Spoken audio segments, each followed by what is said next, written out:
wa la quwwata illa billah. Allahumma faqihna fid din wa 'allimna ta'wil, amma ba'd. Bapak Ibu sekalian rahimakumullah, sore ini kita akan atau kita berjumpa kembali di kajian Zoom kita, masih di kajian online dari Al-Qalam, dan yang menjadi host sore kita kali ini adalah teman-teman dari Majelis Kajian Al-Qalam. Tema yang akan kita bahas kali ini adalah tentang seputar Al-Quran berbicara tentang kebahagiaan. Tentu tidak mudah untuk mendefinisikan apa yang dimaksud dengan bahagia itu. Demikian halnya juga tidak mudah menggambarkan perasaan hati. Karena apa? Karena definisi itu kerja pikiran untuk memformulasikan satu ungkapan yang menggambarkan satu objek. Itu namanya definisi. Nah, objeknya kebetulan adalah sesuatu yang dirasakan, perasaan, maka tidak mudah. Sehingga kemudian banyak sekali ungkapan yang kemudian diberikan oleh para ahli tentang makna kebahagiaan itu sendiri. Nah, kali ini kita ingin fokus bagaimana Al-Quran menjelaskan seputar kebahagiaan yang tentu saja ini kita maknai sebagai aspek-aspek bahagia, bukan definisi bahagia itu sendiri. Tapi bagaimana Al-Quran menggambarkan seseorang itu dapat dinilai hidupnya bahagia, nah inilah yang akan coba kita lihat seperti apa ungkapan, terminologinya, aspek-aspek yang disebutkannya, dan tentu saja mudah-mudahan kita termasuk bagian yang dianugerahi oleh Allah menjadi orang-orang yang memiliki kebahagiaan hidup kita ini. Kita akan mulai dari ini, sebuah ilustrasi ya, ilustrasi yang dibuat para ulama, tepatnya para ulama sufi. Jadi ada dua tokoh yang biasanya dipakai penggambaran untuk mengajarkan kearifan. Yang pertama namanya Abu Nawas, ini yang paling masyhur, terkenal. Yang kedua namanya Nasruddin Al-Hojah. Ya, Nasruddin Al-Hojah ini biasanya kalau Abu Nawas itu di Baghdad, di Timur Tengahnya. Kalau Nasruddin ini berada di Damaskus, ya. Tapi kalau kemudian ada juga di Maghrib atau Maroko, itu namanya Juha. Nah, kita tidak ingin bahas tokoh-tokoh itu, tapi satu saat konon Nasruddin ini di siang hari seperti ini, dia berada di halaman rumahnya mencari sesuatu. Nah, kemudian tetangganya mengenalnya bertanya, kamu sedang mencari apa? Saya sedang mencari kunci. Kuncimu jatuh di mana? Jatuh di dalam rumah. Kenapa kamu cari di luar? Di dalam gelap, di luar terang. Nah, jawaban ini mengisyaratkan sebetulnya untuk menggambarkan kebanyakan manusia itu mencari kebahagiaan hidupnya itu di luar dirinya. Padahal sebetulnya kunci kebahagiaannya ada di dalam diri kita. Maka tidak akan pernah ketemu. Itu satu. Yang kedua apa? Kenapa umumnya manusia mencari di luar? Karena yang di luar itu yang mudah. Mudah terukur, mudah dilihat, mudah langsung dapat dirasakan. Sedangkan kalau di dalam itu sesuatu yang membutuhkan hal-hal yang sifatnya serius, sungguh-sungguh, perenungan, kemudian usaha pengambilan hikmah dan seterusnya. Nah, bagaimana Al-Quran menggambarkan aspek-aspek kebahagiaan ini? Nah, apakah ini sesuai dengan ungkapan para ulama tadi, yaitu bahwa kebahagiaan ada di dalam diri kita? Mari kita mulai yang pertama, dari segi terminologi, ungkapan bahagia yang pertama disebut dengan ungkapan hayatan thayyibah, kehidupan yang baik. Misalnya ini kita lihat di surah nomor 16, surah An-Nahl, pada ayat yang ke-97, A'udzubillahi minasyaitonir rajim, man 'amila shalihan min dzakarin aw untha wa huwa mu'minun falanuhyiyannahu hayatan thayyibah wa lanajziyannahum ajrahum bi ahsani ma kanu ya'malun. Gitu. Silakan.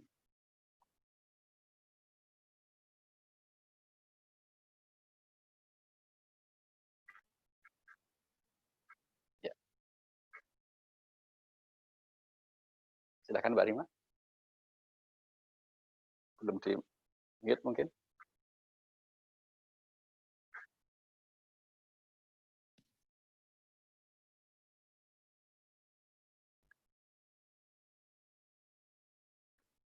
Mic-nya sepertinya belum terbuka, Mbak. Masih mati. Nah, oke. Ya. Maaf. Bismillahirrahmanirrahim. Barang siapa mengerjakan kebajikan, baik laki-laki maupun perempuan dalam keadaan beriman, maka pasti akan kami berikan kepadanya kehidupan yang baik, dan akan kami beri balasan dengan pahala yang lebih baik dari apa yang telah mereka kerjakan. Iya. Barang siapa yang mengerjakan amal kebajikan atau perbuatan yang baik dalam kehidupannya, kemudian dia juga dilandasi oleh keimanan, maka kami akan berikan hayatan thayyibah, kehidupan yang baik. Nah,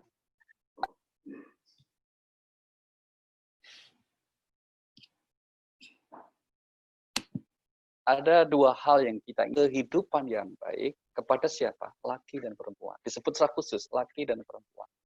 Tidak hanya laki ya, karena umumnya biasanya kalau amal itu kebanyakan orang akan nyebut laki-laki. Ini secara khusus dikatakan laki dan perempuan.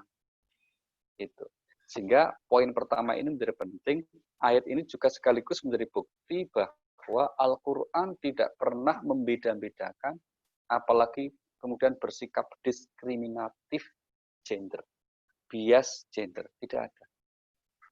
Karena dari ayat ini dapat kita pahami bahwa lelaki dan perempuan memiliki kesempatan yang sama untuk meraih kebahagiaan hidupnya di dunia dan di akhirat.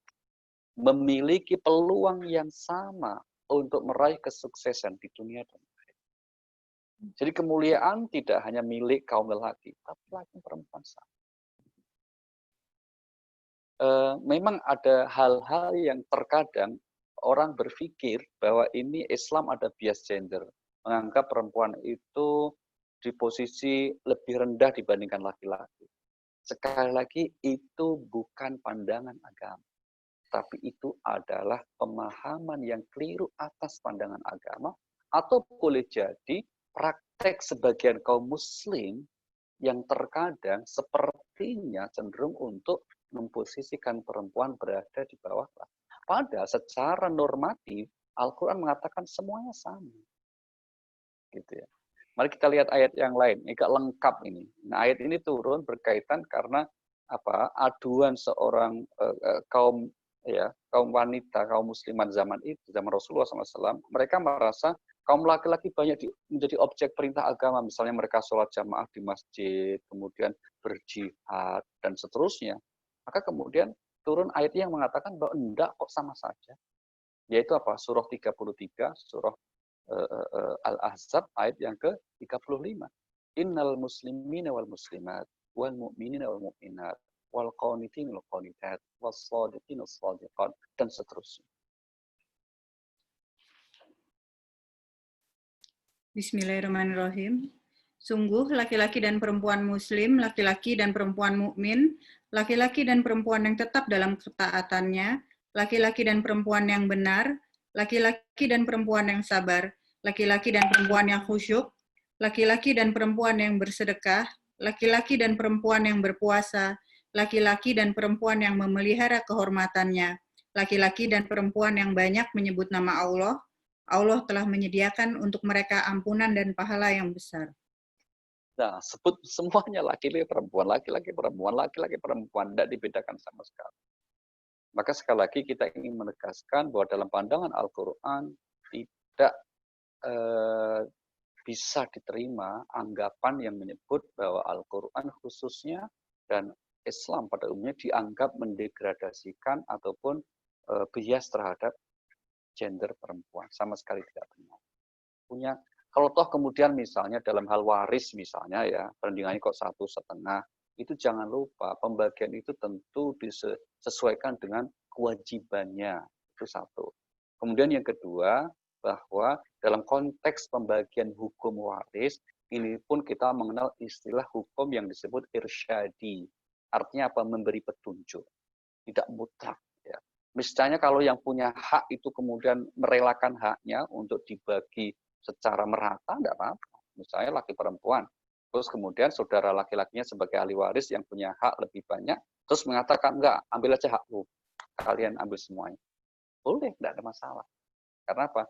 Memang itu hukum keluarga, itu bagian dari hukum dalam Islam yang disebut sebagai irsyadi, memberi petunjuk. Bukan hukum yang iltizami.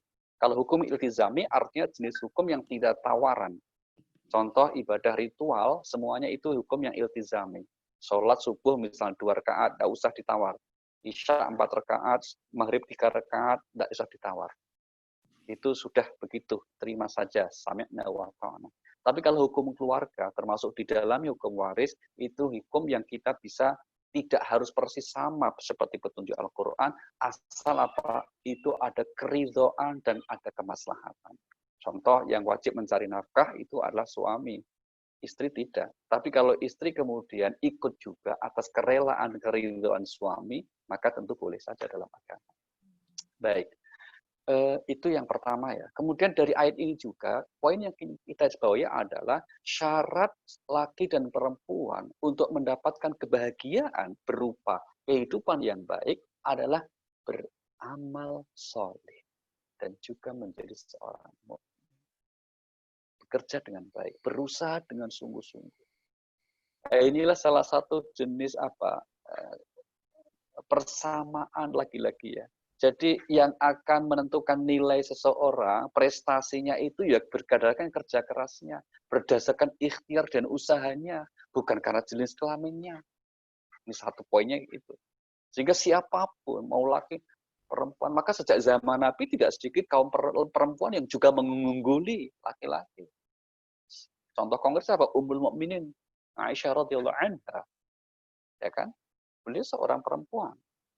Tapi kemudian kecerdasannya, kemampuan untuk kemudian meriwayatkan hadis, ya, menghafal itu, mengajarkannya kepada tabi'in, itu di atas rata-rata sahabat lain yang laki-laki. Ini berarti apa? Menjadi bukti bahwa prestasi seseorang itu diukurnya pada jenis usahanya. Sehingga Allah janjikan kehidupan yang baik itu siapa saja yang berusaha untuk meraihnya, maka Allah akan berikan.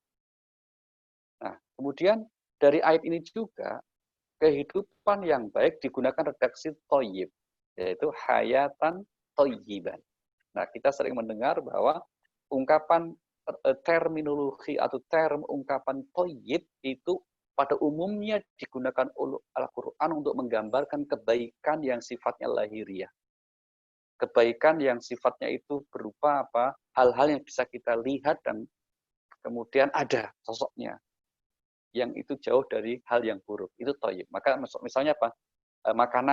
Makanan yang kita konsumsi itu syaratnya harus halalan thayyiban. Di surah 2 misalnya surah Al-Baqarah ayat 168. Ya ayyuhan nas kulu mimma fil ardi halalan thayyiban. Wa la tattabi'u khutuwatis syaitan. Bismillahirrahmanirrahim. Wahai manusia, makanlah dari makanan yang halal dan baik, yang terdapat di bumi.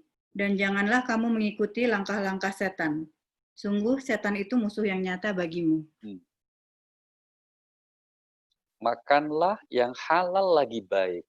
Biasanya para ulama akan menjelaskan halal artinya berarti diperoleh dengan cara yang tidak haram. Ya. Yang baik itu berarti mengandung manfaat, tidak menimbulkan mudarat. Nah, itu yang disebut thayyib. Makanan yang thayyib berarti bukan sekedar halal memperolehnya, tapi juga tidak menimbulkan mudarat atau keburukan-keburukan. Nah, ada juga thayyib dikaitkan dengan apa? Pasangan hidup kita. Ya, suami istri yang baik itu disebutnya dengan istilah at-thayyibat lit-thayyibin, wat-thayyibuna lit-thayyibat. Ya, laki-laki yang baik untuk perempuan yang baik, perempuan yang baik untuk laki-laki yang baik. Itu redaksinya pakai at-thayyib. Maka kita lihat misalnya surah nomor 24, surah An-Nur pada ayat yang ke-26 ya. Al-khabitsatul khabisin wal khabisun khabisat wat thayyiban thayyibin wat thayyibin thayyibat. Ulaika mubarra'una mimma yaqulun lahum maghfiratun wa rizqun karim. Auzubillahiminasyaitonirrajim. Bismillahirrahmanirrahim. Perempuan-perempuan yang keji untuk laki-laki yang keji, dan laki-laki yang keji untuk perempuan-perempuan yang keji pula. Sedangkan perempuan-perempuan yang baik untuk laki-laki yang baik, dan laki-laki yang baik untuk perempuan-perempuan yang baik pula. Mereka itu bersih dari apa yang dituduhkan orang. Mereka memperoleh ampunan dan rezeki yang mulia, yaitu surga. Iya. ayat ini turun untuk membersihkan tuduhan kepada Aisyah, Sayyidah Aisyah radhiyallahu anha, yang beliau dituduh telah berbuat yang tidak benar, ya, menyeleweng, kira-kira begitu. Maka kemudian Allah langsung yang memberikan bentuk pembelaannya, ya, bahwa nggak mungkin istri seorang Rasul kok kemudian jelek itu, karena pasangan yang baik tentu hanya untuk yang baik juga itu. Tapi ini bukan berarti berlaku mutlak, ya. Ada saja pengecualiannya. Demikian juga nanti di kalangan para rasul ada pengecualian juga. Demikian juga kita. Kenapa misalnya di Rasul ada Nabi Nuh alaihissalam yang istrinya durhaka. Demikian juga Nabi Lut alaihissalam, istrinya durhaka. Kok bisa begitu? Ya namanya manusia.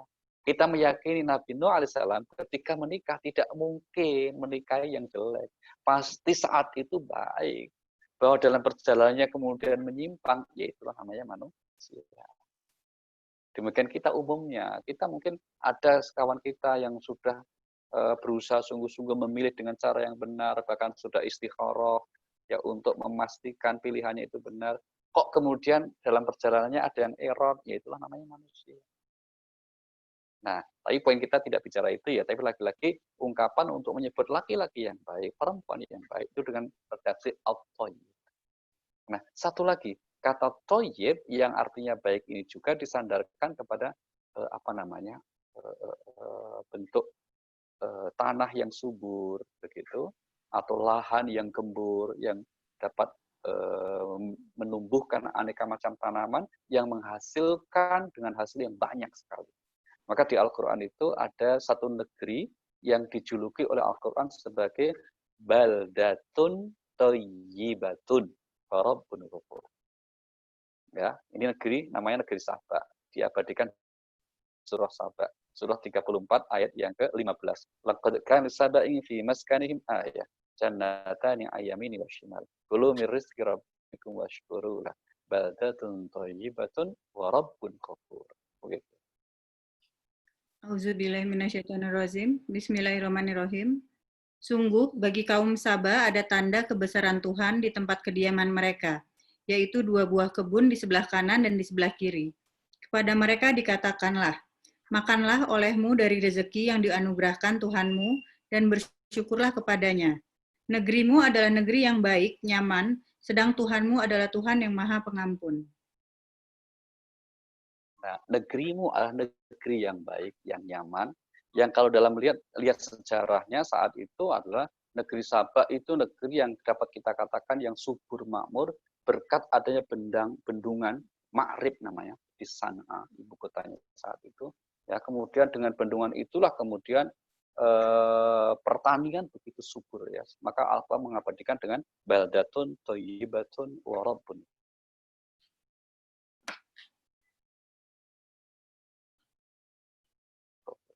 Baik, poin yang kedua, itu bahagia disebut dengan istilah hasanah. Hasanah, yang terjemahannya adalah kebaikan. Dan itulah yang kemudian dalam doa-doa kita selalu kita panjatkan, Rabbana atina fid dunya hasanah, wa fil akhirati hasanah, wa qina adzabannar. Doa ini diabadikan di surah nomor 2, surah Al-Baqarah ayat 201, yang sering kita sebut dengan istilah doa sabut jagat. Wa minhum may yaqulu rabbana atina fid dunya hasanah wa fil akhirati hasanah wa qina adzabannar. Begitu. Auzubillahiminasyaitonirrajim. Bismillahirrahmanirrahim. Dan di antara mereka ada orang berdoa, ya Tuhan kami, berilah kami kebaikan di dunia dan kebaikan di akhirat, dan lindungilah kami dari azab neraka. Iya, apa yang dimaksud dengan hasanah fid dunya ini? Fid dunya hasanah, kebaikan di dunia ini. Para ulama banyak sekali membuat penafsiran, macam-macam ya. Di antaranya ada yang mengatakan bahwa salah satu kebahagiaan bukti atau ciri kebahagiaan di dunia misalnya, itu misalnya orang tersebut dalam mencari nafkah diberi kemudahan.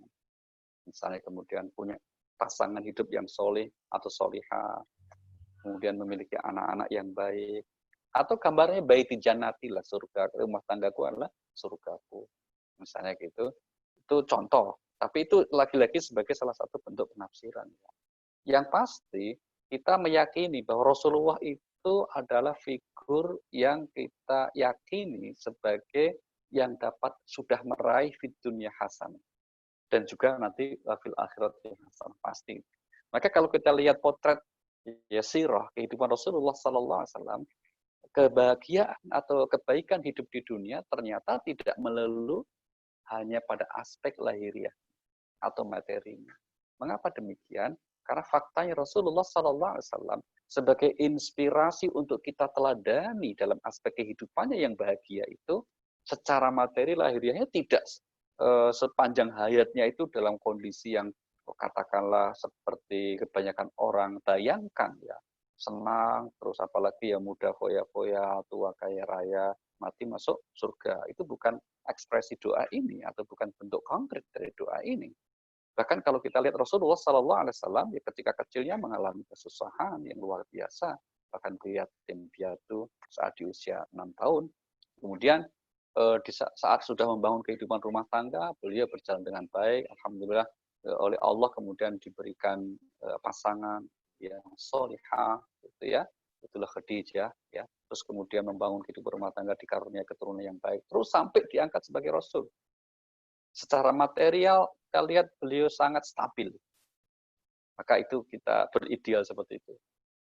Tapi kemudian dalam fase kehidupan beliau di Madinah, ya itu kemudian beliau tidak seperti ketika di Makkah kondisinya itu. Tapi pastilah beliau tetap bahagia. Maka kebahagiaan di sini atau yang disebut kebaikan hidup di dunia tidak hanya pada aspek material semata, tapi lebih pada apa? Pada aspek batin ya, ketenangan batin yang itu adalah hasil dari dekatnya seseorang kepada Allah Subhanahu wa taala. Dan kita yakin Rasulullah SAW adalah orang yang paling dekat dengan Allah Subhanahu wa taala. Nah, apapun yang kita persepsikan dari yang disebut kehidupan baik di dunia ini, jangan lepaskan ukuran utamanya adalah karena keimanan kita. Jangan pernah lepaskan ukuran utamanya karena ketakwaan kita kepada Allah Subhanahu wa taala. Itulah yang sebenarnya hakikat kebahagiaan di dunia dan juga di akhirat. Ya. Bahwa ada ukuran-ukuran kebahagiaan itu hanya dari aspek materi, itu umumnya kalau orang tersebut tidak beriman kepada Allah Subhanahu wa taala. Maka Al-Qur'an menggambarkan misalnya di surah nomor 2 Al-Baqarah ayat 212 ya, 212 surah Al-Baqarah ayat 212. Zuyyina lilladzina kafaru hayatud dunya wa yaskharuna minal ladzina amanu wal ladzina taqaw fawqahum yaumal qiyamah wallahu yarzuqu man yasha' bighairi hisab. Auzubillahi minasyaitonirrajim. Bismillahirrahmanirrahim. Kehidupan dunia dijadikan terasa indah dalam pandangan orang-orang yang kafir, dan mereka menghina orang-orang yang beriman. Padahal orang-orang yang bertakwa itu berada di atas mereka pada hari kiamat, dan Allah memberi rezeki kepada orang yang Dia kehendaki tanpa perhitungan. Nah, kenapa orang-orang yang tidak beriman, yang ingkar atau yang kafir tadi disebutnya itu adalah menghina orang-orang beriman? Karena tentu ukuran mereka adalah aspek materinya. Kalau kebetulan ada orang yang beriman, yang secara materi di bawah mereka, umumnya mereka akan menganggap rendah. Maka Allah bela dengan mengatakan bahwa orang yang bertakwa itu lebih tinggi derajatnya nanti di akhirat. Kenapa hanya disebut di akhirat? Apakah di dunia tidak tinggi? Ya tinggi juga, tapi itu tidak diakui oleh manusia pada umumnya. Kata ketinggian, kebahagiaan, kesuksesan di dunia ukurannya umumnya adalah aspek materi, gitu ya.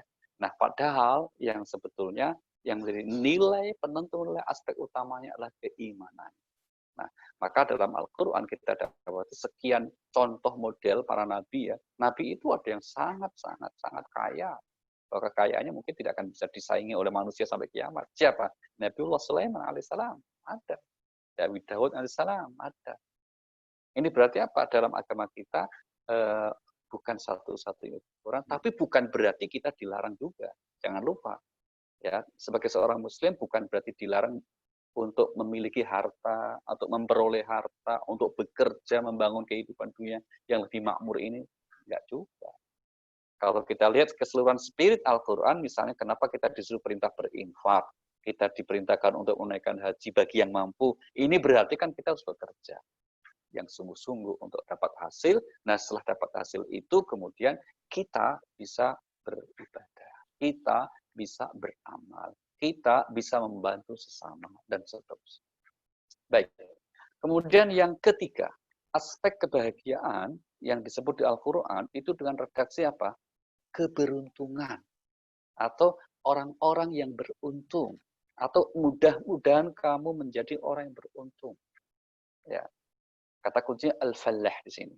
Nanti ada al-muflihun, ada la'allakum tuflihun, ada aflaha, yang semua namanya itu meraih keberuntungan. Lawan dari al-khasir, yaitu kerugian. Nah, siapa mereka yang bahagia karena selalu beruntung ini? Kalau kita lihat di Al-Quran, ayat-ayat yang menyingkapkan dengan redaksi seperti ini, yang bersatu apa? Mereka yang disebut orang-orang yang kemudian beruntung itu adalah orang-orang yang banyak hatinya untuk selalu mengingat Allah. Misalnya ini disebut di surah nomor 62, surah Al-Jumu'ah, pada ayat yang ke-10.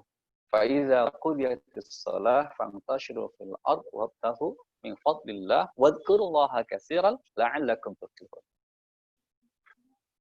Surah 62 Al-Jumu'ah ayat yang ke-10. Auzubillahi minasyaitonirrajim. Bismillahirrahmanirrahim. Apabila sholat telah dilaksanakan, maka bertebaranlah kamu di bumi, carilah karunia Allah dan ingatlah Allah banyak-banyak agar kamu beruntung. Nah, kalimat terakhir frasenya itu. Ingatlah Allah sebanyak-banyaknya agar kamu menjadi orang yang beruntung. Ya, maka salah satu jalan agar kita bahagia yaitu selalu diberi keberuntungan. Kita hati kita senantiasa berusaha untuk kita manfaatkan untuk mengingat Allah Subhanahu wa taala. Ini yang pertama. Kemudian yang kedua, keberuntungan itu akan diberikan atau diharapkan diperoleh oleh Allah, dikatakan semoga kamu beruntung. Untuk siapa? Orang-orang yang bertobat. Orang-orang yang bertobat. Ini ayatnya yaitu di surah 24 ayat 31, agak panjang ini ayatnya 24-31 ini, dan poinnya ada di akhir ayat di mana Allah berfirman wa tubu ilallahi jami'an ayyuhal mu'minuna la'allakum tuflihun. Auzubillahi minasyaitonirrajim. Bismillahirrahmanirrahim. Dan katakanlah kepada para perempuan yang beriman agar mereka menjaga pandangannya dan memelihara kemaluannya, dan janganlah menampakkan perhiasannya, auratnya, kecuali yang biasa terlihat. Dan hendaklah mereka menutupkan kain kerudung ke dadanya, dan janganlah menampakkan perhiasannya, auratnya, kecuali kepada suami mereka, atau ayah mereka, atau ayah suami mereka, atau putra-putra mereka, atau putra-putra suami mereka, atau saudara-saudara laki-laki mereka, atau putra-putra saudara laki-laki mereka, atau putra-putra saudara perempuan mereka, atau para perempuan sesama Islam mereka, atau hamba sahaya yang mereka miliki, atau para pelayan lelaki tua yang tidak mempunyai keinginan terhadap perempuan, atau anak-anak yang belum mengerti tentang aurat perempuan. Dan janganlah mereka menghentakkan kakinya agar diketahui perhiasan yang mereka sembunyikan. Dan bertobatlah kamu semua kepada Allah, wahai orang-orang yang beriman, agar kamu beruntung. Nah, bertobatlah semua agar kamu beruntung. Di mana ayat ini yang utama adalah ayat tentang bagaimana kita berinteraksi dalam kehidupan sosial kita, utamanya apa? Menjaga pandangan kita. Ya, menjaga pandangan kita. Perintah awalnya, wahai, nanti di ayat sebelumnya juga begitu, laki-laki jagalah pandanganmu. Demikian juga perempuan, jagalah pandanganmu, kehormatanmu. Kira-kira gitu ya. Maka jangan membiasakan untuk membiarkan pandangan kita, mohon maaf, tidak terkendali. Demikian juga baik laki perempuan sama ini ya, objek pandangan sama. Nah, poin kita adalah pada penutup ayat yang mengatakan bertobatlah kalian wahai orang-orang mukmin semuanya agar kalian menjadi orang yang beruntung. Kenapa kemudian pintunya melalui tobat? Alasannya karena Allah sangat tahu, ya, maha mengetahui bahwa manusia itu yang tempatnya khilaf. Bahwa manusia itu pastilah tempatnya berbuat salah. Bahkan kalau ada orang mengaku tidak punya khilaf, tidak pernah berbuat salah, itu dosa. Dosanya apa? Dosanya Anda merasa tidak pernah berbuat dosa. Wong namanya manusia kok. Ya pastilah tempatnya berbuat kesalahan. Gitu. Maka poin kita di sini ingin kita tegaskan, ketika seseorang pernah berbuat salah, pernah berbuat khilaf, jangan kemudian menjadi berkecil hati, apalagi putus asa. Karena sepanjang hayat masih dikandung badat, pintu tobat terus akan terbuka, tidak pernah tertutup. Dan sebesar dosa apapun manusia, kalau manusia datang dengan penuh kerendahan hati kepada Allah, pasti akan diberikan ampun. Itulah janji Allah di surah nomor 39, surah Az-Zumar, pada ayat yang ke-53. A'udzubillahi minasyaitonir Qul ya ibadiyalladzina asrafu ala anfusihim la taqnatu min rahmatillah. Innallaha yaghfiru dzunuba jami'a. Innahu huwal ghafurur rahim. Auzubillahi minasyaitonirrajim. Bismillahirrahmanirrahim. Katakanlah, wahai hamba-hambaku yang melampaui batas terhadap diri mereka sendiri. Janganlah kamu berputus asa dari rahmat Allah. Sesungguhnya Allah mengampuni dosa-dosa semuanya. Sungguh dialah yang maha pengampun, maha penyayang. Allah mengampuni dosa semuanya tanpa kecuali. Diampuni Allah Subhanahu wa taala. Ya. Kalau ada yang kemudian, loh katanya dosa syirik nggak diampuni. Ya, dosa syirik tidak diampuni. Dosa membunuh manusia dengan sengaja tidak diampuni. Dosa-dosa besar lain juga tidak akan diampuni Allah. Kecuali kalau bertobat. Jadi ayat yang mengatakan, Innallaha la yaghfiru ayyushraka bih wa yaghfiru ma duna dzalika liman yasha. Yang artinya sesungguhnya Allah tidak akan mengampuni dosa orang yang menyekutukan Allah, dosa syirik. Itu adalah liman lam yatub, bagi orang yang tidak bertobat. Itu maksudnya. Harus ada kita penegasan seperti itu. Sebaliknya ayat ini, surah Az-Zumar 53 ini mengatakan apa? Bahwa innallaha yaghfiru dzunuba jami'a liman taba. Sesungguhnya Allah akan mengampuni dosa semuanya bagi yang bertobat. Meskipun redaksi itu tidak disebutkan. Karena apa? Di ayat yang lain dijelaskan demikian. Watubu ilallah. Ya, bertobatlah kepada Allah Subhanahu wa taala. Baik, ini orang yang akan diberi keberuntungan. Berikutnya siapa? Nah, ini yang saya kira penting untuk kita garis bawahi. Orang yang bahagia, yang hidupnya akan selalu dinaungi keberuntungan, mereka itu orang yang tidak pelit. Selalu berusaha untuk berbuat baik dengan sesama. Tentu sesuai dengan kapasitasnya. Ungkapan ini mari kita lihat misalnya disebut di surah nomor 64 ayat yang ke-16 ya. Surah 64 ayat 16 di mana Allah berfirman, A'udzubillahi minasyaitonirrajim. Fattaqullaha masata'tum wasma'u wa'athi'u wanfiqu khairan li anfusikum wa may yuqashsha nafsihi fa ulaika humul muflihun. Auzubillahi minasyaitonirrajim. Bismillahirrahmanirrahim. Maka bertakwalah kamu kepada Allah menurut kesanggupanmu dan dengarlah serta taatlah. Dan infakkanlah harta yang baik untuk dirimu. Dan barang siapa dijaga dirinya dari kekikiran, mereka itulah orang-orang yang beruntung. Nah, kalimat terakhir. Barang siapa yang dijaga dirinya dari kekikiran, mereka itulah orang-orang yang beruntung. Jadi agar senantiasa kita diberi keberuntungan dari Allah Subhanahu wa taala, maka jangan jadi orang pelit. Jangan jadi orang kikir. Karena orang kalau pelit, orang kikir nggak disukai siapapun. Ya, Rasulullah SAW mengatakan orang yang bakhil itu jauh dari Allah, jauh dari sesama manusia, jauh dari surga, dekat dengan neraka. Jadi kalau pengen tahu alamat orang neraka itu gampang. Di dunia ini alamat yang neraka mana sih?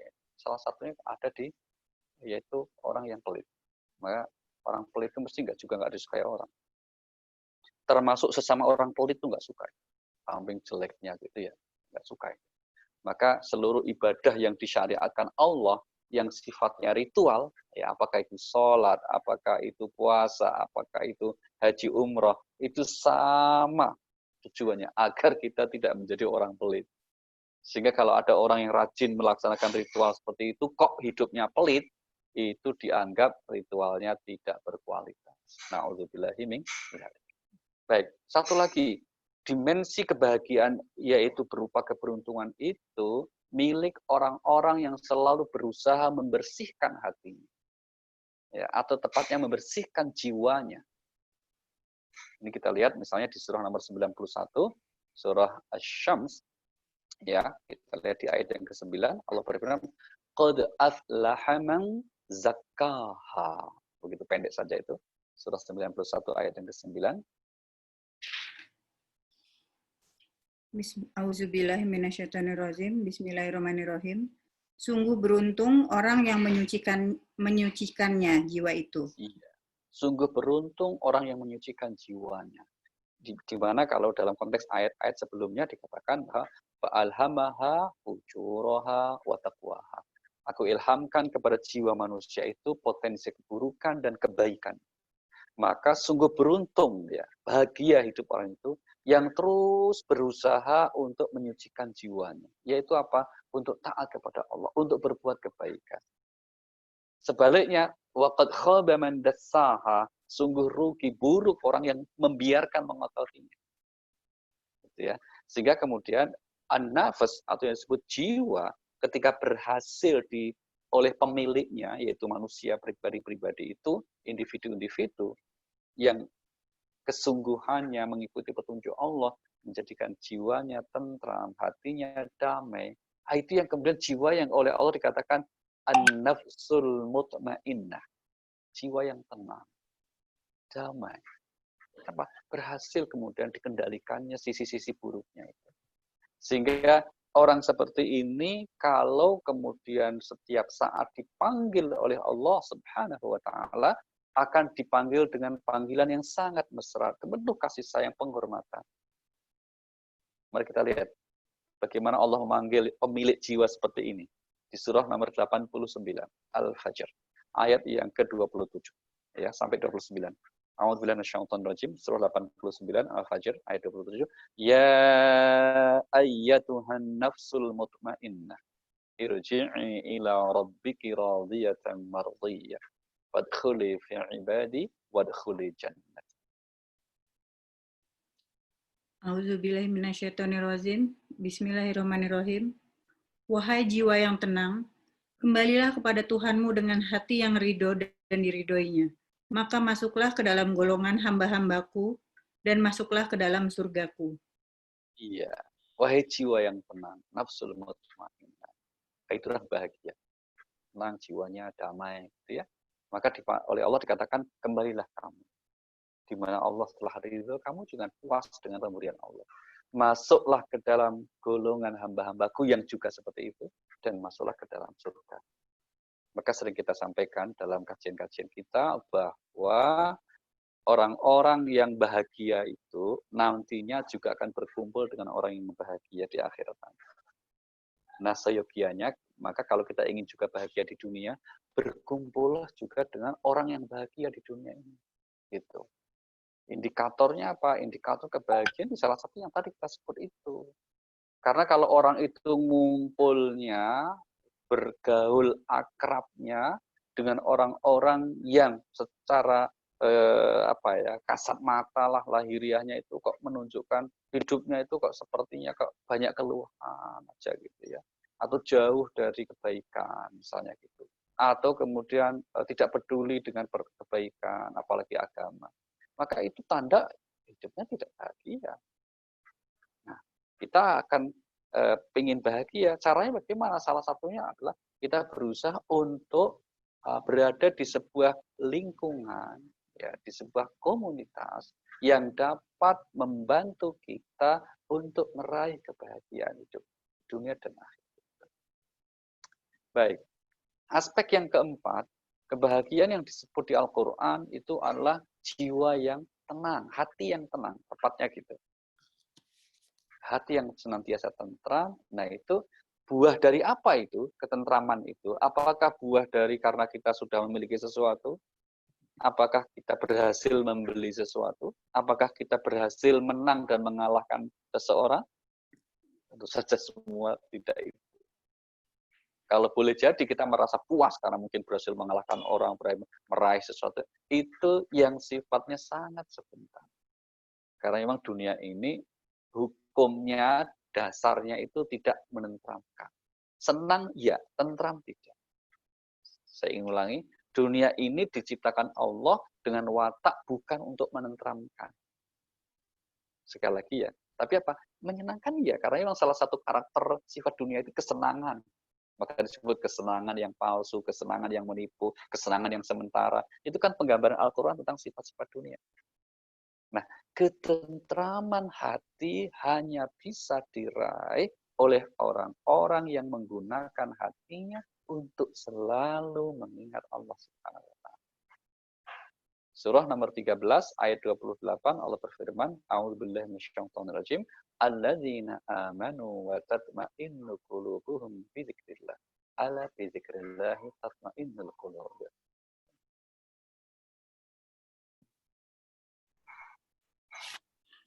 Surat 29 ayat berapa, Pak? Maaf. Surah 13.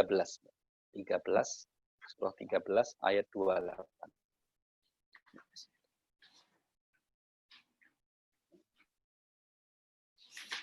Auzubillahiminasyaitonirrajim. Bismillahirrahmanirrahim. Yaitu orang-orang yang beriman dan hati mereka menjadi tentram dengan mengingat Allah. Ingatlah, hanya dengan mengingat Allah hati menjadi tentram. Iya, orang yang beriman hatinya akan menjadi tentram dengan mengingat Allah. Ingatlah, hanya dengan mengingat Allah hati menjadi tentram.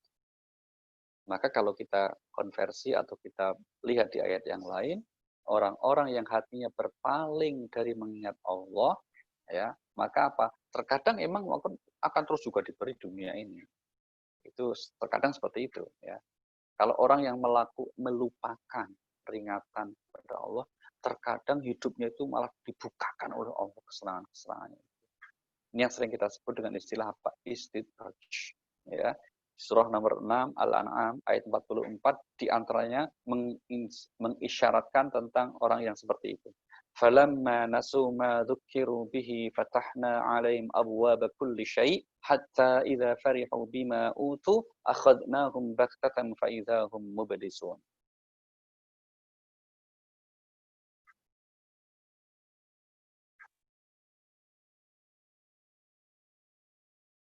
Ya, surah 6 ayat 44. Surat 6 ayat 44, Pak. Iya. Auzubillahiminasyaitonirrajim. Bismillahirrahmanirrahim. Maka ketika mereka melupakan peringatan yang telah diberikan kepada mereka, kami pun membukakan semua pintu kesenangan untuk mereka. Sehingga ketika mereka bergembira dengan apa yang telah diberikan kepada mereka, kami siksa mereka secara tiba-tiba. Maka ketika itu mereka terdiam putus asa. Ya, baik. Ini aspek yang keempat dimensi kebahagiaan di Al-Quran. Satu lagi, aspek yang kelima, kebahagiaan digambarkan oleh Al-Quran dengan apa? Dengan ungkapan la khaufun alaihim walahum yahzanun. Tidak ada kekhawatiran, tidak ada ketakutan dalam pribadi orang tersebut, dan juga tidak ada kesedihan. Berarti bahagia. Tidak takut atas sesuatu. Ini kenapa disebut duluan? Karena hakikatnya yang paling sering merampas ketenangan batin kita, kedamaian jiwa kita, itu perasaan khawatir. Dengan khawatir itu yang memicu dan memacu stres. Khawatir jangan-jangan nanti suamiku gimana, jangan-jangan nanti orang anakku bagaimana. Itu khawatir, rasa khawatir. Sehingga para ulama sering mengartikan khawatir itu apa toh? Yaitu perasaan tidak nyaman disebabkan sesuatu yang belum terjadi. Yang kita khawatirkan itu belum tentu terjadi. Baru seakan kalau nanti terjadi. Itu pun sudah kemudian manusia akan ada perasaan seperti itu. Nah, bagaimana agar perasaan kekhawatiran itu tidak mendominasi hidup seseorang? Sehingga kemudian yang ada adalah ketenangan jiwa, ketentraman batin. Nah, ini cukup banyak disebut di Al-Quran. Tapi kita ingin satu saja contohnya ya. Misalnya apa? Yaitu kuncinya agar kita senantiasa tidak khawatir, tidak bersedih. Apa? Konsisten. Istiqomah dengan Tuhan kita. Surah 46 ayat yang ke-13 Allah berfirman, A'udzubillahi minasyaitonir rajim, innal ladzina qalu rabbunallah tsumma istaqamu fala khaufun 'alaihim wala hum yahzanun.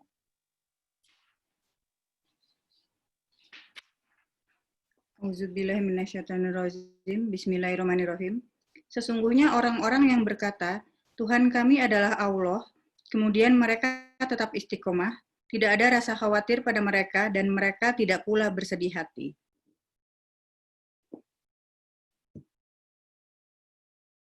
Nah, sesungguhnya orang-orang yang menyatakan Allah sebagai Tuhannya, sebagai pelindungnya, sebagai pembimbingnya, dan sikap itu dia konsisten kemudian istiqomah ya, maka tidak akan ada kekhawatiran dan kesedihan dalam hidup orang. Berarti apa? Bahagia. Nah, bahagia itu. Nah, kuncinya supaya istiqomah itu bagaimana? Sehingga kemudian kita dapat meraih kebahagiaan seperti itu. Nah, tidak ada jalan dan cara yang lain kecuali mengikuti petunjuk-petunjuk Allah tadi. Maka di ayat yang lain kita temukan barang siapa yang berusaha mengikuti petunjukku, hidupnya akan bahagia. Kita berusaha sungguh-sungguh. Ya. Ini disebut di surah nomor 2 ayat 38. Surah 2 ayat 38. Qul nahbitu minha jami'a fa imma ya'tiyannakum minni hudan faman tabi'a hudaya fala khaufun 'alaihim wala hum yahzanun. Begitu. Auzubillahiminasyaitonirrajim. Bismillahirrahmanirrahim.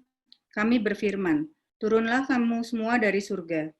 Kemudian jika benar-benar datang petunjukku kepadamu, maka barang siapa yang mengikuti petunjukku, tidak ada rasa takut pada mereka dan mereka tidak bersedih hati.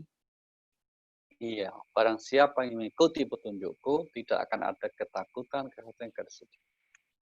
Nah, apa yang dimaksud petunjuk Allah? Salah satunya tentu adalah Al-Quranul Karim. Inilah alasannya kenapa kita senantiasa berusaha untuk berkhidmat kepada Al-Quran. Membaca isi kandungannya, memahami makna-maknanya. Kita baca penjelasan para mufassir, para ahli tafsir tentang makna-makna ayat-ayat Allah ini. Tentu tujuan akhirnya bukan sekedar supaya kita mendapat pahala, karena itu sudah dijanjikan Allah juga. Tapi yang terpenting juga kita supaya senantiasa diberikan anugerah kebahagiaan hidup kita di dunia dan di akhirat. Mudah-mudahan kita semua senantiasa diberikan sikap istiqomah untuk dapat selalu berkhidmat pada Al-Quran, dengan mentadabburi ayat-ayatnya, dengan memahami isi kandungannya, dan dengan segala keikhlasan kita, semoga itu semua juga menjadikan kita orang-orang yang berbahagia. Mungkin demikian tema kita sore ini. Kita akan buka sesi berikutnya, sesi kedua. Silakan Mbak Rima, kalau ada yang perlu disampaikan. Kalau ada yang mau bertanya, silakan. Saya angkat dulu, Bu. Boleh? Angkat tangan. Sudah di angkatnya pakai ini aja, jangan disiram. Bentar ya. Atau bisa diketik barangkali ya, Pak Ali. Ini sudah ada pertanyaan yang masuk ke saya. Yang lain barangkali kalau mau bertanya bisa diketik ya. Nah, ini yang sudah masuk ke saya adalah kan tadi dibilang wanita baik untuk pria yang baik dan sebaliknya. Kita suka lihat bahwa ada istrinya atau suaminya sudah baik, tapi pasangannya sebaliknya. Bagaimana tuh Pak? Tadi sempat Ya, Pak Ali. Betul sekali. Tadi sudah kami singgung sedikit ya, bahwa ketika memutuskan untuk saling menikah, pastilah dua-duanya sepakat, masing-masing pihak meyakini pasangannya itu orang baik. Gitu. Pasti itu. Ya. Tapi kan namanya manusia itu bukan tembok ya. Kalau tembok kan batu-batunya tetap, terus paling-paling nanti rusak gitu kan. Manusia bukan itu. Manusia itu punya hati, yang hati itu disebut qalb. Qalb itu membolak-balik. Gitu. Maka meskipun terkadang kemudian kita sudah dalam perjalanannya kita sudah berikhtiar untuk mempertahankan gitu ya, untuk berusaha sungguh-sungguh, tapi ternyata kemudian salah satu pihak pasangannya itu kok berbuat buruk misalnya begitu, yaitu namanya ujian hidup manusia datangnya dari macam-macam. Logika juga kan gini, kalau orang baik mestinya kan anaknya baik juga kan, tapi faktanya enggak juga. Gitu. Nah, ini berarti apa? Ujiannya ya hidup dunia begitu. Ujiannya itu terkadang dari pasangannya, ada dari anaknya, mohon maaf, ada dari orang tuanya, ada juga dari mertuanya, ada dari iparnya, pokoknya macam-macam lah.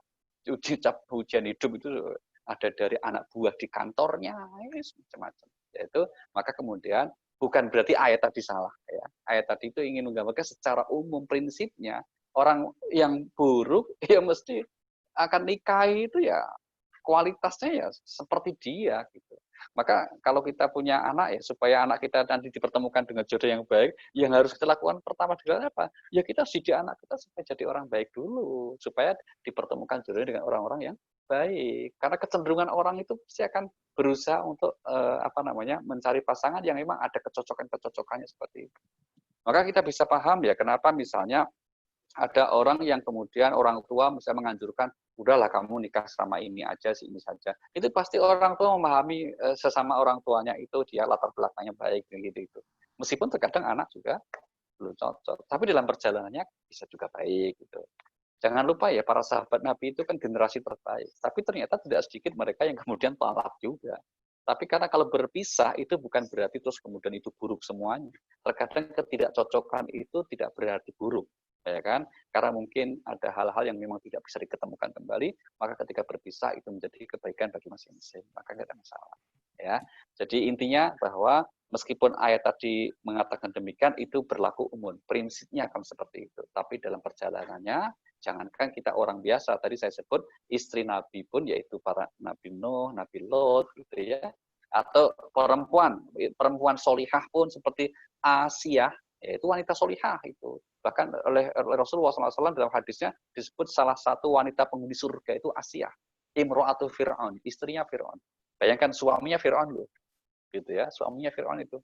Tapi kita meyakini pastilah ketika menikah si Asia juga yakin suami ini bener apik, bagus gitu. Tapi dalam perjalanannya dari si diktator, ya kan gitu. Namanya manusia itu memang terus akan makin dinamika. Nah, dinamikanya itu bisa menjadi berkembang lebih baik, tapi sebaliknya juga ada yang menjadi buruk. Nah, kita berharap kita semua, pasangan kita juga, mudah-mudahan senantiasa istiqomah dalam kebaikan. Terima kasih. Monggo Mbak, lanjut. Oke, Pak, ada yang nanya lagi nih, bagaimana sikap kita agar kita tetap istiqomah? Oh iya, bagaimana sikap kita agar kita istiqomah?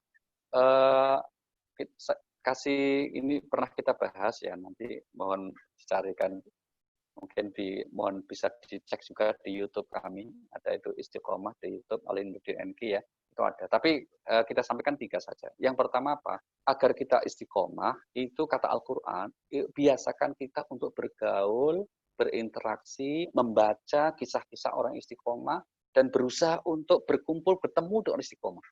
Itu paling top itu. Ya kan, paling bagus itu. Ini misalnya disebut di surah nomor yang ke-11, namanya surah Hud ya, ayat yang ke-121 itu. Kemudian yang kedua, untuk supaya istiqomah dalam amal kebaikan itu usahakan kita beristiqomah itu untuk hal yang kita rasa mampu, jangan berlebihan. Itu. Jangan berlebihan. Karena kalau berlebihan pasti akan berat untuk istiqomah. Misalnya kalau dalam konteks kita beramal, apa amalnya? Ritual, apakah itu amal ibadah sunnah berupa puasa sunnah, sholat sunnah, mulai dari yang sederhana, yang kecil-kecil, yang kita yakini bisa istiqomah. Langsung jegrek berubah misalnya gitu ya, itu akan berat. Yang ketiga apa kata Allah? Ya berdoa agar kita diberikan hati yang istiqomah. Dengan doa yang diajarkan Allah di surah 3 ayat yang ke-8, Rabbana la tuzigh qulubana ba'da idh hadaitana wa hab lana min ladunka rahmah. Ya Tuhan kami, jangan Engkau condongkan hati kami ke dalam kesesatan setelah Engkau beri petunjuk. Berarti apa? Istiqomahkan kami. Ya, ini doa yang sangat bagus untuk kita selalu baca dalam setiap kesempatan, khususnya di setiap habis sholat kita, yaitu apa? Rabbana la tuzigh qulubana ba'da idh hadaitana. Terima kasih, Mbak. Berikutnya Pak, ada yang nanya nih Pak, melihat banyaknya waris yang bermasalah, apakah sebaiknya kita segera membagi saat sehat dan membagi ke anak laki-laki dan perempuan? Kalau disamakan, apakah tidak adil? Oh baik, iya memang betul kata Ibu ya, waris sering bermasalah gitu. Jadi pilihannya ya sebetulnya nomor 1 sebelum bicara waris tuh, nomor 1 kita itu harus berusaha mendidik anak-anak kita itu supaya tidak hubud dunia. Artinya apa? Tidak berlebihan mencintai dunia, mengorbankan persaudaraan. Jangan sampai itu. Itu usahakan dulu, semua sekuat-kuatnya usaha.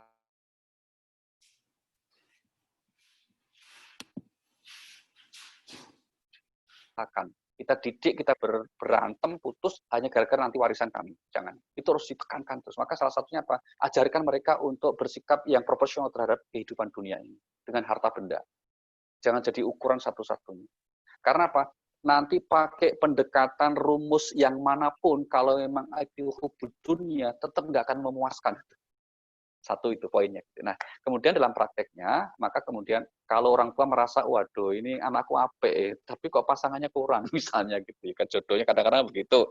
Ya anak kita puji insya Allah bisa. Tapi kalau ketularan nanti kemudian dapat pasangan yang nggak pas, yang mohon maaf jadi bujuk-bujukin, itu kamulah kayak gitu. Ada kakak yang baik kan membagi adil sama rata, tapi kemudian kadang-kala istrinya kakak ini kan nggak selalu seperti itu. Nah, maka caranya begini, monggo kalau mau dibagi rata ketika masih hidup itu bukan waris namanya, itu namanya hibah. Kalau hibah bebas, dan hibah nggak bisa disebut kezaliman, nggak ada. Oh, namanya hibah itu terserah pemiliknya, sohibul malnya, atau maka terserah kalau merasa kemudian waduh anak gadisku kok kemudian kurang beruntung ya, sekolahnya nggak tinggi, saya kasih yang banyak sekarang aja lah, daripada karena nanti warisan dia sedikit. Nggak apa-apa, boleh. Atau dibagi semuanya rata, nggak ada masalah. Masing-masing orang tua ketika meninggal nggak ada lagi yang perlu dibagi, karena sudah habis, ya boleh itu pilihan satu. Tapi kalau kemudian pilihannya mau meninggalkan warisan, ya dengan nanti juga berpesan supaya dibagi secara syariat Islam warisnya, ya monggo saja. Jadi banyak alternatif pilihan. Intinya apa? Musyawarah yang sedapat mungkin saling ridho, saling rela. Itu poin kita. Ya, maka pilihan-pilihan yang manapun itu sepanjang niat kita baik, insya Allah itu dibenarkan dalam agama kita. Tidak termasuk perbuatan zalim. Begitu. Terima kasih. Kalau nggak salah tadi Bapak juga menyebut soal hukum Islam yang irsyadi ya Pak ya? Kalau Iya betul. Ya, jadi ada dua jenis hukum Islam ya Bu. Yang pertama yang sifatnya iltizami. Iltizami itu taken for granted, ya. Artinya apa? Sami'na wa ta'na, nggak boleh diutak-atik. Salat kita menghadap kiblat ke Masjidil Haram, umroh kita ke Masjidil Haram, itu nggak bisa sampai kiamat akan begitu. Tapi hukum yang kedua irsyadi itu termasuk hukum, yaitu contohnya hukum keluarga, dan di antara hukum keluarga itu hukum waris. Maka hukum waris itu meskipun ketentuannya sudah ada jelas di Al-Quran, seandainya ahli waris itu kemudian tidak sepenuhnya plek persis membagi sesuai dengan hukum itu, asal, catatannya apa? Asal rela haknya kemudian, nggak apa-apa. Bahkan seandainya nggak ngambil, boleh kok. Misalnya, mohon maaf ya, ini dua bersaudara, laki perempuan. Saudara laki-lakinya itu kemudian merasa bahwa dia sudah sekian banyak diberikan orang tuanya, tinggal ada warisan sedikit, terus kemudian dikatakan, aku nggak mau warisan, ambil aja dek semua buat kamu. Oh boleh, bagus sekali. Tapi ada yang kemudian bagi dulu, baru berikan, ya bilang juga silahkan. Itu kan namanya kan teknisnya ya kira-kira. Tapi intinya apa? Seandainya yang berhak itu tidak mengambil haknya, kan jangan lupa ya, waris itu bukan kewajiban, tapi hak.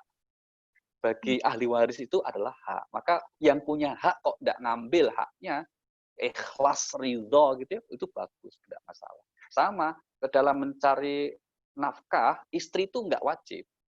Kan dia malah berhak mendapat nafkah dari suaminya kan. Tapi kalau ingin membantu suaminya, ya kan. Bahkan kalau di Indonesia kan malah banyak istri yang cari nafkah. Itu TKW itu banyak istri itu. Malah suaminya ngabisin nafkah istrinya. Itu kadang sedih itu. Ya harus dikasih nafkah buat kawin lagi. Innalillahi wa inna ilaihi raji'un. Kok jadi rasanya orang ya nggak boleh itu hibah nanti. Yang penting nggak nyebut nama. Tapi ya itulah realitas sosial kita ya. Ya baik. Jadi gitu ya. Jadi maka kemudian itu contoh-contoh hukum yang keluarga. Jadi monggo pilihannya mau seperti apa itu seperti bagaimana itu diserahkan kepada ada ruang musyawarah dalam keluarga. Terima kasih. Berikutnya ada yang nanya lagi Pak, kalau anak kita mau menikah dengan yang berbeda agama, bagaimana sebaiknya sikap orang tua ya? Baik. Pertama, anak kita yang mana dulu?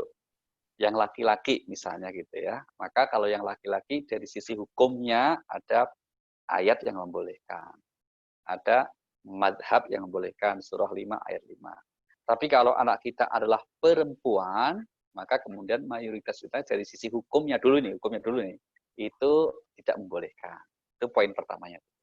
Nah, yang kedua ini yang penting saya kira, pernikahan itu kan seperti halnya dalam konteks ini ada persamaannya yaitu dengan makan minum. Syaratnya apa? Halalan thayyiban. Ya, jangan bicara masalah hukumnya saja, boleh enggaknya, jangan. Karena kalau kita bicara boleh enggaknya, yang perempuan muslimah nikah sama laki-laki non-muslim juga ada yang membolehkan meskipun kecil, mata atau minoritas gitu ya. Tapi bicara kita apa? Thayyib, baik enggak sih? Itu aja. Nah, kalau kita misalnya seorang laki-laki, apakah kita ikhlas anak kita nanti dididik ya oleh seorang ibu yang notabene tidak seakidah dengan kita? Ya kan? Apakah tentu saja kita ingin punya anak-anak yang nanti bisa mendoakan kita ketika kita meninggalkan. Nah, itu kan harus dididiknya sejak kecil. Nah, harus dari lahir dari rahim yang juga orang menurut kita yang beriman. Gitu. Atau kalau kemudian posisinya kita yang muslimah, ya pasangan kita muslim, apakah kita ikhlas mengandung janin benih ya dari orang yang berbeda akidahnya dengan kita? Kalau jawaban orang apa-apa, ya terserah akhirnya. Kalau jawabannya begitu, ya nggak masalah, aku silahkan. Toh ini masalah pribadi akhir di akhirat. Nah, posisi kita sebagai orang tua bagaimana? Anjuran kami apa? Mohon tidak memaksa. Jangan kita bicara pokoknya. Tapi sampaikan nasihat ini tadi, bahwa pernikahan tidak hanya untuk di dunia, tapi juga di akhirat. Pernikahan juga untuk kebaikan kita, nanti anak-anak kita, supaya menjadi anak yang mendoakan kita. Sampaikan nasihatnya, sisi agama. Nah, kemudian di titik tertentu kita mengatakan, ini masalahnya prinsip ya. Tapi kalau kamu sudah memutuskan, tentu saja tidak ada yang bisa memaksa kamu, karena yang menjalani kamu. Tapi ingat, Papa dan Mama tidak akan pernah ridho dengan keputusan itu. Tidak ridho bukan berarti kita memaksa, tapi tidak ridho itu urusannya hati, urusannya kita sama Allah Subhanahu wa taala. Karena nanti kalau sudah kita sikap kita seperti itu, di akhirat tanggung jawab kita selesai. Kamu boleh ya? Enggak, aku kan Allah tahu aku bilang enggak ridho kok sama anak itu. Nah, gitu. Tapi kan akhirnya dia kemudian mengambil keputusan sendiri, yaitu urusanmu ya Allah sama dia. Kalau saya kan sudah mengatakan aku tidak pernah ridho. Itu ya, kira-kira seperti. Nah, jangan lupa juga didoakan. Yang penting itu.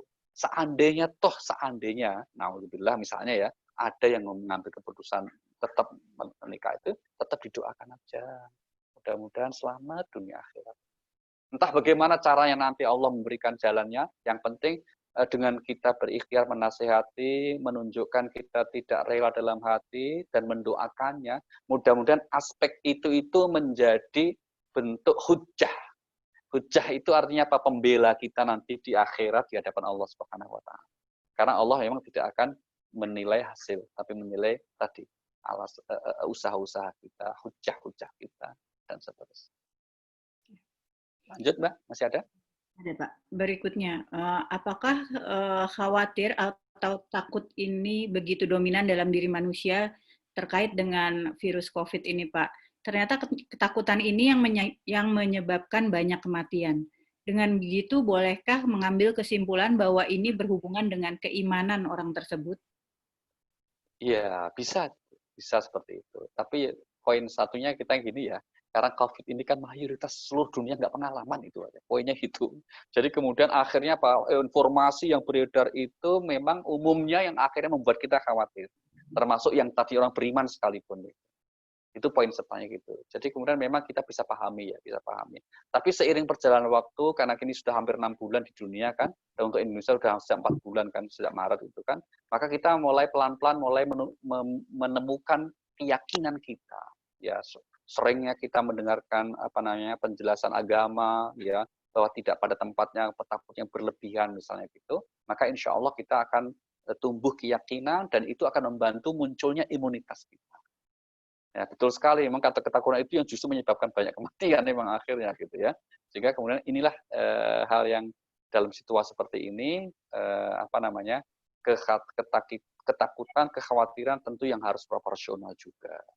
Artinya kita takut khawatir terpapar COVID sehingga kemudian kita menjalani kehidupan dengan protokol, tapi jangan terus kemudian betul-betul nggak ngapa-ngapain gitu loh. Maka kita setuju dengan ungkapan tetap produktif meskipun dalam pandemi. Misalnya itu maksudnya apa? Kita tetap bisa melakukan aktivitas kita. Bismillahirrahmanirrahim. Tapi dengan kehati-hatian, dengan protokol. Ya, Bismillahirrahmanirrahim. La haula wala quwwata illa billah. Gitu. Karena terus kemudian kalau ndekam terus, diam di rumah terus, nggak keluar, aku lagi stay at home, kira-kira, nggak ngapa-ngapain sama sekali, ya, malah mati nanti. Mati apa? Mati ketakutan, nggak bisa makan, dan seterusnya. Itu kan buruk juga akhirnya gitu. Jadi segala sesuatunya itu kalau dalam agama apa? Proporsional. Ya, apa? Proporsional, yang sewajarnya. Termasuk kajian sore ini ya proporsional. Kalau udah sore ya tutup kajiannya, jangan panjang-panjang lagi ya. Itu ya Mbak. Oke Mbak, masih ada? Oh, terakhir barangkali ya nih Pak, ada yang nanya mengenai tobat nih Pak. Kalau udah sholat tobat setiap malam, tapi mengulang lagi kesalahannya, apakah tobat kita diterima? Udah sholat tobat setiap malam kok ngulang lagi, misal apakah diterima tobatnya gitu ya. Kalau yang ditanya Rasulullah dulu, jawabannya diterima. Diterima tetap gitu. Diterima. Kalau kita yang ditanya, jawabannya nggak diterima gitu. Tapi yang berhak menerima tobat itu Allah. Ya, tapi keyakinan kita Allah akan tetap menerima tobat sepanjang dia bertobat itu masih dalam keadaan kita diberi kesempatan untuk bertobat. Karena secara khusus Allah itu mengatakan surah 3128 itu laisa laka minal amri syai'un, bukan urusan manusia, bukan urusan kamu wahai Nabi. Orang itu mau tak terima tobatnya atau enggak tak terima itu urusanku itu ya, surah 3128 itu. Laisa laka minal amri syai'un aw yatuba 'alaihim aw yu'adzibahum. Bukan urusan kamu wahai Nabi Muhammad, bukan urusan kamu wahai manusia, apakah orang itu tak terima tobatnya atau tak azab itu urusanku. Nah, jadi hak prerogatif Allah Subhanahu wa taala untuk menerimanya. Tapi sebagai manusia kita diberikan pikiran, maka sebaiknya kalau kita sudah berusaha bertobat, Bu ya jangan ngulang. Tapi kalau khilaf ngulang lagi ya tobat lagi terus, berusaha untuk terus bertobat. Mudah-mudahan pada titik tertentu nanti nggak ngulang lagi. Kira-kira begitu ya. Terima kasih dan mohon maaf, mungkin demikian yang dapat kita sampaikan. Insya Allah kita akan dapat bertemu kembali di lain kesempatan. Dan untuk episode selanjutnya mungkin kita akan urutkan kajian kita sesuai dengan mushaf di Al-Quran dengan tetap pendekatan tematik kita. Terima kasih dan mohon maaf. Wassalamualaikum warahmatullahi wabarakatuh. Waalaikumsalam warahmatullahi wabarakatuh. Terima kasih Pak Ustaz. Terima kasih Pak Terima Ustaz. kasih Rima. Ya, izin Liv. Terima kasih Pak Ustaz. Terima kasih Mbak Rima. Terima kasih Mbak Rima. Terima kasih Pak Ustadz. Terima kasih. Terima kasih Rima. Terima kasih Pak Ustadz. Assalamualaikum. Ibu hostnya terima kasih juga. Terima kasih Ibu host. Terima kasih. Ya, terima kasih. Terima kasih Pak Ustaz. Alhamdulillah. Thank you, Rit. Terima kasih Pak Ustadz. Izin Liv. Izin meninggalkan. Terima kasih Pak Ustadz. Terima kasih Mbak Rima, Ibu host. Assalamualaikum warahmatullahi wabarakatuh. Terima kasih Bu Didi. Waalaikumsalam. Ruli, Bu Mia. Assalamualaikum. Tante Nana makasih ya. Sama. Makasih Tante Nana. Cantik banget Tante Nana. Allah subhanallah. Subhanallah. Dan ya. Bye-bye. Assalamualaikum. Waalaikumsalam. Bye-bye. Thank you, Rit. Thank you, Pak. Lin, thank you Lin. Ayah, gue pulang, pergi ayah, dah ay. Terima kasih. Assalamualaikum Ibu host. Terima kasih saya bisa masuk. Ibu-ibu permisi. Assalamualaikum. Selamat sore.